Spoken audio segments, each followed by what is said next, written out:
Thank you for calling Machine.com.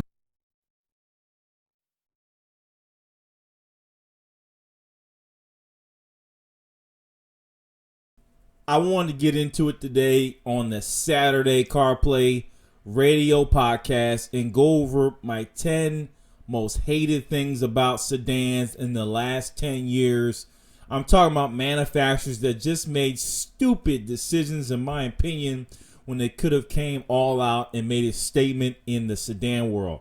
When I'm talking about sedans, I'm talking about four-door cars, okay? Some may have a coupe-like structure, but essentially a four-door that can seat 5 passengers, or technically some of the smaller ones seat 4. I'm going to go over the 10 right now. I'm going to start off with what I think is number 10. It could be number 1. I hate to put an order, but for me, I just think it's stupid. The Porsche Panamera Turbo. My biggest issue with this car, as beautiful as it is, a car that broke the Nürburgring record at 7 minutes, 38 seconds. The Giulia finally came along and beat it. And then the GT63 obviously is a champion for production cars. But this Panamera weighs in around 4,579 pounds, okay?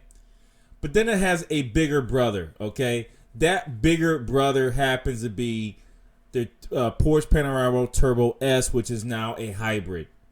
That car weighs in, let's get to it, 5,279. So essentially 5,300 pounds on the freaking e-hybrid Sport Turismo.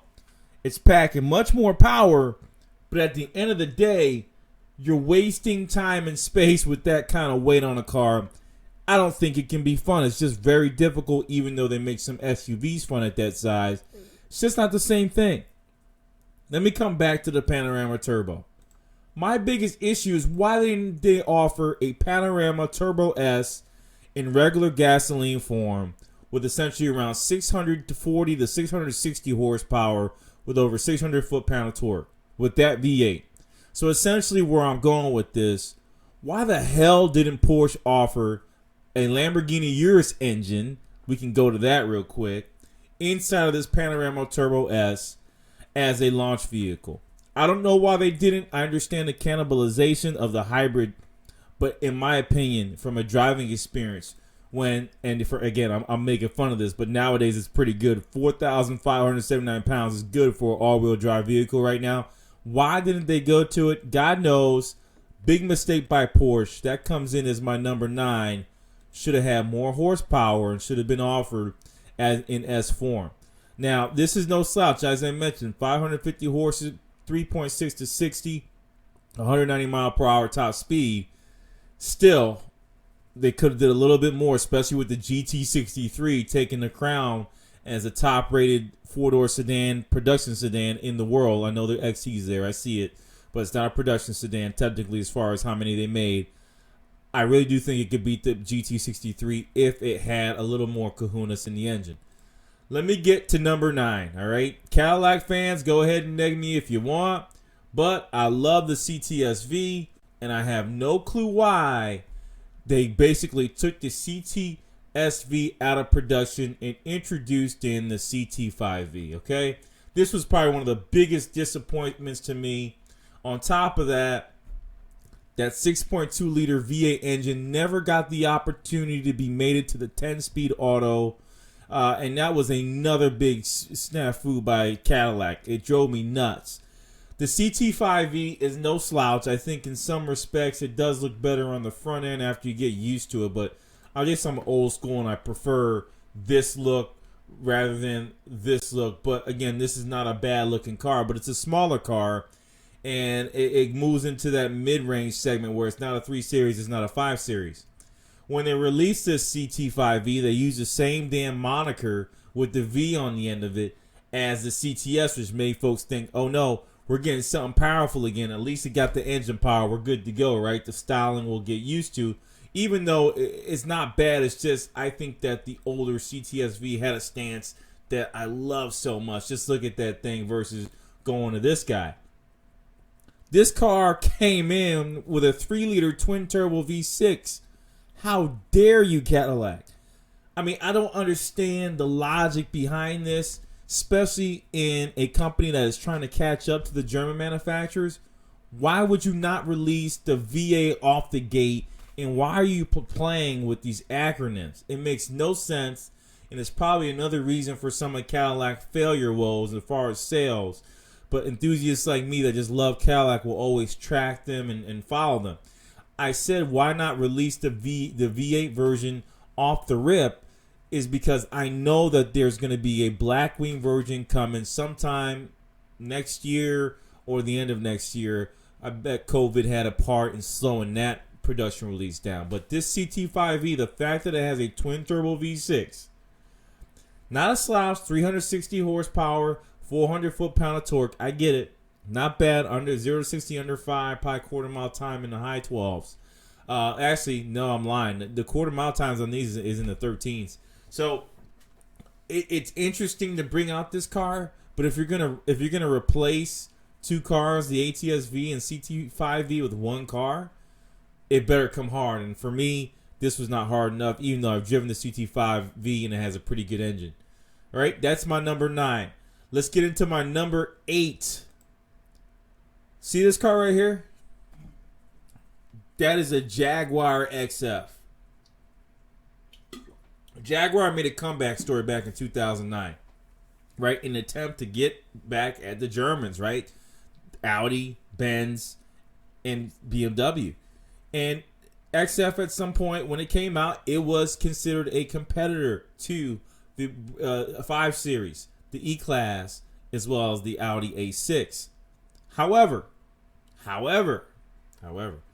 it had some fallbacks or things that made it inferior to the Germans, and that was backseat spacing. And then there were some comments on the engine power. That's when they came out with the XF RS. Now, they no longer do the RS versions of Jaguar. They've now moved to the SVR moniker for anything done by the Special Vehicles division.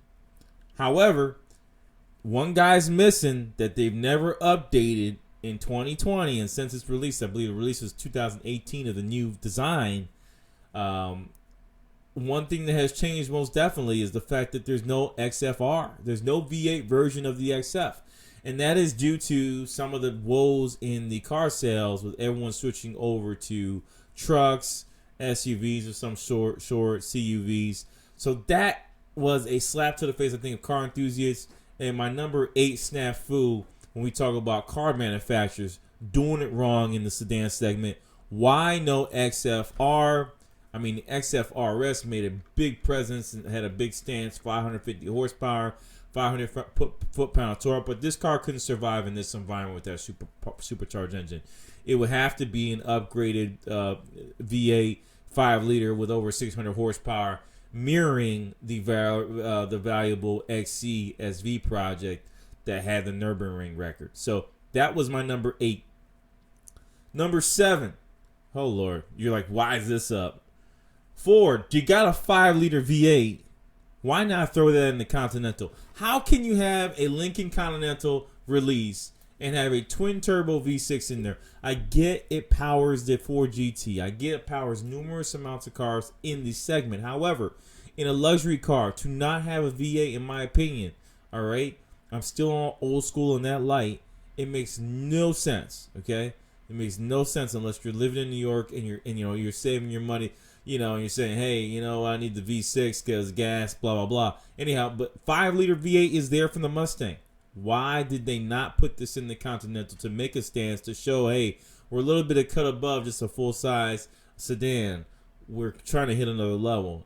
And that surely didn't show itself with the Continental release. Now, I'm not going to say the engine in there is shabby. The twin-turbo V6 from Ford Lincoln is actually an awesome engine. This one drove all 4 wheels, pushed about 400 horsepower and 400 foot-pound of torque. Okay?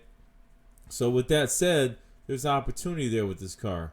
However, they didn't engage the total changes in the, and especially look at that damn blue. That is sexy. They didn't engage the changes to the interior and some of the exterior appointments to the drivetrain. So We have to figure that out and understand why they made this decision. My assuming is cannibalization or V8 just wouldn't fit, but that's my number 7. Why the hell did you do that? Need the 5 liters, should have got it. Some type of supercharged V8 because that's all they had at that time in their stable. Now, number 6, Acura. Ugh, man, they fell off a cliff. I mean, seriously, Acura fell off a cliff. This is the recently released 2021 TLX, just released. Thank God, finally they've come on board. Honda's just been sitting and sleeping, resting on the morals of the VTEC engine, which is a naturally aspirated powertrain. They finally are coming with a 3-liter V6, but now look at the output. After all this time waiting for another luxury car to come on board, they come out with a TLX, and guess what? Hey, TLX, we're going to give you some power. 335 horsepower, 355 horsepower, and 354 foot-pounds of torque. Lord God, doesn't make sense to me, and I do not understand it. I think they should have came out with a much stronger 450 horsepower at least vehicle. Copy the Infinity regime. They're doing pretty okay. The interior looks good, but they definitely should have came with something a little bit more powerful than a 330, 354. Is that right? Yeah, 355, 354 engine type. That's just not going to do it enough. It may get him in trouble. Okay? Japan needed more love. The GSF comes in next, and man, what a looker. What a car when it was first released from Lexus. The car was fitted with a 5-liter V8, so no downdraft there. It was a naturally aspirated beast, pushing 467 horsepower with 389 foot-pound of torque. The V8, of course, being naturally aspirated, caused it some issues when you talk about competing with the best of the German brigade. I'm talking Audi RS6, BMW M5 Comp, Benz E63 AMG, S4 Matic. It wasn't also blessed with anything in the realms of all-wheel drive. So this car, no offense, 467 horsepower is probably the sweet spot because it could get the power to the ground. However, when you look at the speed it could go at, even though it has one of the sweetest sounding V8 engines there is, the problem was power. 0 to 60, it was in the same range in competition with an M55i from BMW, an E53 AMG, and then the S6 from Audi. So when you thought GSF and you said, I'm getting the best of what the Japanese can bring to the table against my German brigade, no bueno. That's not the case. GSF disappointed. You know why Lexus disappointed me? With that 5-liter V8, I think it was quite easily tuned up with a twin turbo, can get up to the 550, 600 horsepower range. Why didn't they do that with all the looks, the exterior bulges, vents, etc. on the GSF? You would think, man, that has everything it needs to compete against the Germans, but it doesn't. If it stands alone on its own, it's not a bad vehicle. We talked about, I want to talk about the wheel size, 255, 275. It's an okay vehicle, but with the price point, when you're in the 90s, brand new, oh man, it's kind of tough, Looking at that, and there was also a CTS-V in the same price range, which actually really competes, especially when you talk about handling. Tough on Lexus. They come in. They're my number 5 guy. Why did you do that to me, Japan, with a 5-liter V8 that was not twin turbocharged to compete against the Germans? Next up, Korea. North Korea. Yes, sir. Kim Jong-un. Let's get busy. I got a problem with you, man. Let me tell you what my problem is. Great price point, $47,700. But they just released a new Genesis. With everything that's out there, I understand a lot of manufacturers are moving away. This is another V8 story. You know what it is. 3.5-liter twin turbo. Rear-wheel drive or all-wheel drive. That's great. That's sweet. Let's look at the power output. Obviously, it can't be that great. The price point gets up to $67,000. Now let's get to the power. Going down. I'm trying to find it real quick. I should have had this already, right? Yeah. You're podcasting and you don't have this. Well, that's the point of the podcast. I can like improvise by the minute. So horsepower wise, the G80 happens to be in the 300 realm. All right. Now, 375, 391 foot-pounds of torque. They're close to 400. I respect that. It has way more than enough power. However, this car is meant to do what? Right? It's meant to compete against the Germans. The Germans are swinging a bat. We just went over the GSF. So there is a TOW engine from the Genesis brand, aka Hyundai. Hyundai had the 5-liter TOW engine, which is similar to the, as far as cylinder size, output to the Lexus GSF. Why not even bring that out to get you at least over 400? They decided not to. The V6 was released with no plans of releasing a V8. There used to be a Genesis, I believe it was G-Spec. I may be saying it wrong, but it had an SPEC at the end of it. And that was a specialty edition model, and that was the last of the V8s available for the Genesis. I was excited about that, and I think it sold pretty well. One of the more exciting vehicles from the brand. But to come out in 2021 and not have something, I know there's going to be some hybrid. There has to be in the future to boost this up. You got to bring out the V8 for one last blast, at least a TOW, even though it went down, or at least get a twin-turbo V8. I don't understand why the manufacturers didn't go all for broke. It's the top of the line. You got to bend the curves in this segment. You got to come hard, and if you come soft, they're going to trample over you with a great design language on the exterior. And I'm truly excited to see what we're going to get from the G80 brand. I was sorely disappointed when I saw that this car had to come with, right? Again, look at the looks of this thing. This car, that's the G90. This is the G80. It had to come with a V6. I mean, it's a powerful one. It's almost 400 horsepower. They could probably easily boost it to 500. No offense between us, and have a lighter car. So technically, it would be the same speed as some of the upper echelon of Germany. But it's just a number 4. It's just release. Come out hard. Come out with a hybrid that combines the power, that keeps it light. Do something. Disappointed Hyundai. G80 is a nice car, but it's not competing against the best of the best. Let's go over my number 3. Back to Germany. I love Audi. I love you a lot. Yeah, RS6. I love you too. Hold on. But the RS6 is not in sedan form. The RS6 hasn't been in sedan form since, like, it feels like 2004 or 2003. That's the last time I saw an RS6 sedan in the United States of America. Now they're coming out with the station wagon, which is probably awesome because I love that style. But what about the sedans? You got an E63. You got an M5 comp. Where is the Audi RS6 sedan? They don't make it. It makes no sense to me. All you can get is the S6, and this time in only V6 form, the 2.9 liter V6 that's found in the RS5.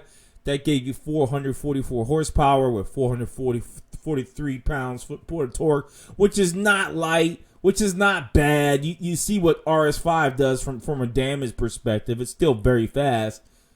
But no RS6 sedan, I mean, with that beautiful design, just twist knives in my heart right now.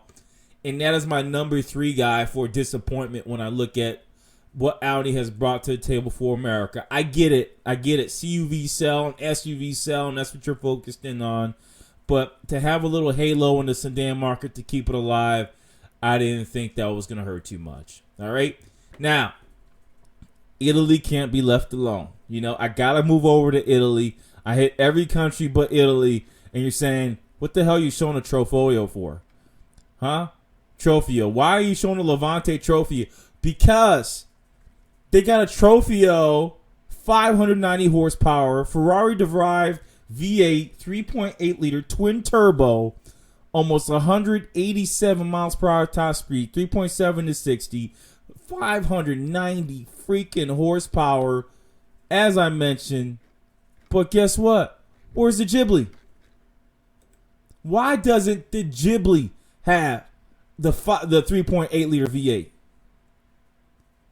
I mean, once again, you get an opportunity, right? You get an opportunity to come to the market and play, right? And you don't play. I mean, you don't put this engine in the Ghibli of all things, a car that is truly struggling, okay? Fake Maserati, fake Ferrari, Chrysler hand-me-down. You know all the talk we got with the Ghibli. Of course, the SQ4 was a great package, 424 horsepower, still one of the better sounding twin-turbo V6s you can get, but no V8, no 590 horsepower in this sedan. It's an almost no-brainer for me. Why not? That's my question for the team here at Maserati, and it was a big question mark for me why they did not release that in that form. So the SQ4 definitely comes in. I understand the sales are not there. I understand the Trofeo is probably the better model to put it in this SUV craze. But, man, that 3.8-liter Ferrari-derived V8 deserves its place in a Ghibli, and they did not do it. Disappointed. They're up at number 2. Damn you, Maserati. Now, number 1, they decided to hit the list twice. Why'd you do this to me, Cadillac? Huh? So Cadillac finally builds a sedan that can compete with the Germans. This is it. It's a CT6V. I'm not saying beat them. You know the interior needs a little bit more help to just get it over that little, But other than that, it's a beautiful vehicle. I mean, this thing is sexy beyond belief. Engine power. Everyone was talking about the Blackwing, the first introduction of a twin-turbo V8 into the automotive circuit. 550 horsepower, 640 foot-pound of torque. Strike number 1 for Cadillac. We're going to make this a limited run and discontinue it. Okay. Okay, Cadillac. I mean, it's like every year, outside of the V3, I think the V3, the V2 maybe. I think it's V2, Generation 2 V2 Cadillac CTS-V, which is almost perfect. The V3 made some headwinds, right? And then you do this, right? They were perfect, except there's transmission issue with both generations. I like the supercharged V8. I'm good with that. But instead of using the higher performance or bigger supercharger, which is found in the now gone away ZR1 Corvette, we should see one in the next future with the new generation Corvette. But the ZR1 Corvette had a bigger supercharger. They didn't do that here, right? They didn't add that to the CTS-V or the V2. It was never there. But in this model CT6V, it had everything you needed except the fact that they discontinue it. Now, number 2 issue I had with this car. If you're going all for broke and going away, all right, first of all, why is the red line like 4,000 or 5,000? All right, I think it's 6,000, 6,400. I mean, why would you do that? That's a sign of another GM issue. Oh, it can't go over that or the engine will break. I don't know what's going on there or why they did that, but there's a red line issue. Number three, this was supposed to be released. When it was first talked about, it was supposed to have over 600 horsepower. I mean, if you want to put the S63 in its place or the M760Li or the S8, why not? Why not go for broke? It's going away anyway. Nah, we're Cadillac. We're gonna reduce it. Why are you gonna reduce it? I know the turbos could. We're just gonna reduce it. All right, 550, 640. All right. Thanks, Cadillac. I mean, seriously, this is the number 1 frapple ever because it's so good. It could be so great, but they did not execute completely in giving us everything with this car. The interior as well doesn't really say V. It's just the engine in there. There wasn't really much in the interior that said V to me. All right, look at this. You would think there'd be V emblems everywhere on this car. It's almost exactly like the regular CT6. It's $95,000, which is a great price point for a vehicle this large. All-wheel drive, 10-speed. Finally, the twin turbo to compete, and they still come up short. Machini.com. I'm going to leave us off with this as the number one sedan snafu of the year. And I want to get my little Spanish hombre aboard. Stupido for all these guys out here. I still love these cars, but I think these were gas for sedans in the last 10 years. Machini.com. Sign off. Peace.